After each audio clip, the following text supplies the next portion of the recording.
நான் வந்து அதிகாலையில் ஒரு 5:30 மணிக்கெல்லாம் போயிட்டு 5 மணிக்கெல்லாம் போயிட்டு கடைத்தெருக்கு போயிட்டு நியூஸ் பேப்பர் வாங்குறதுக்காக நான் போவேன். நாளிதழ் வாங்குவதற்காக நான் போவேன். போனால் அங்கே ஒரு பிள்ளையார் கோயில், சின்னதாக ஒரு பிள்ளையார் கோயில் கடைத்தெருவில். அதை சுற்றி மக்களுடைய குடியிருப்புகள் எல்லாமே இருக்குது. மக்கள் அந்த 5:30 மணிக்கெல்லாம் இருட்டியிருக்கும், நல்லா விடிஞ்சிருக்காது. அந்த நேரத்தில் பார்த்திங்கன்னா அந்த பிள்ளையார் கோயிலில் வந்து ஒரு ஒரு பூசாரி, அவர் ஒரு பிராமணர்னு வச்சுக்கோங்க. அவர் என்ன பண்ணுவார், பூஜை பண்ணுறதுக்காக தயாராகிடுவார். போகிறவங்க எல்லோரும் இந்த உண்டியல் பணத்துக்கு ஆசைப்பட்டு அவர் தயாராகிட்டு பாட்டு போட்டுருவார். இந்த சாமி பாட்டெல்லாம் போட்டு விட்ருவார், பக்தி பாடல்களை போட்டு விட்ருவார். எத்தனை மணிக்கு? 5 மணிக்கு. நல்ல சவுண்டாகவே வச்சுருவார். அதில் மேலே ரேடியோ கட்டியிருக்கிறார். நல்ல சவுண்டாக கடைத்தெருவில் உள்ள பிள்ளையார் கோயில் நல்ல வருமானம், நல்ல உண்டியலில் நல்ல காசு வருதுன்றதுனால அவர் காலையிலே அவர் ஒரு ஆஃபீஸ் டியூட்டி மாதிரி காலையில் வந்துடுவார். காலையிலே வந்து அந்த வேலையை பார்ப்பார். வேலையை பார்க்கும்போது அந்த பாட்டை போட்டு விட்ருவார். எத்தனை மணிக்கு? 5 மணிக்கு. சுற்றி ஆயிரக்கணக்கான மக்கள் குடியிருக்கிற ஒரு பகுதி அது. அப்போ அந்த இது பரீட்சை நேரமாக இருக்கும். முழு ஆண்டு தேர்வு, அரையாண்டு தேர்வு, பசங்க எல்லா நேரமும் படிக்க வேண்டிய அவசியம் இருக்குதில்ல.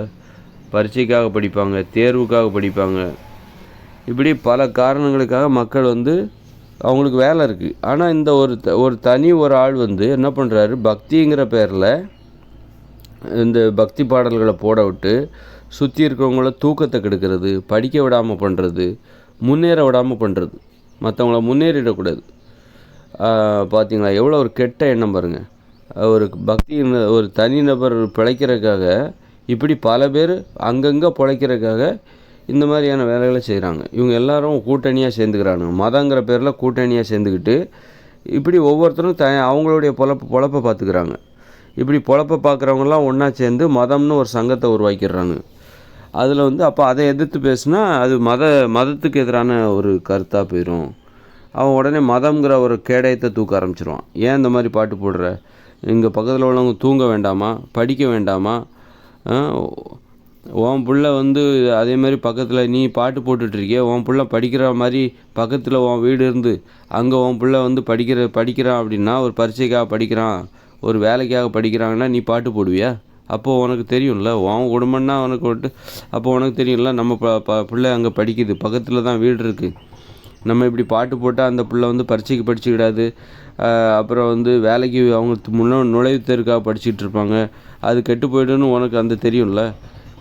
உன் வீடு எங்கேயோ தள்ளி இருக்குது, அதை விட்டுட்டு நீங்கள் வந்து பொழப்புக்காக ஒரு கோயிலை பிடிச்சிக்கிட்டு உண்டியல் பணத்துக்கு ஆசைப்பட்டுட்டு காலங்காத்தால் 5 மணிக்கெலாம் இருந்துச்சு பாட்டு போட்டுட்ருக்குற.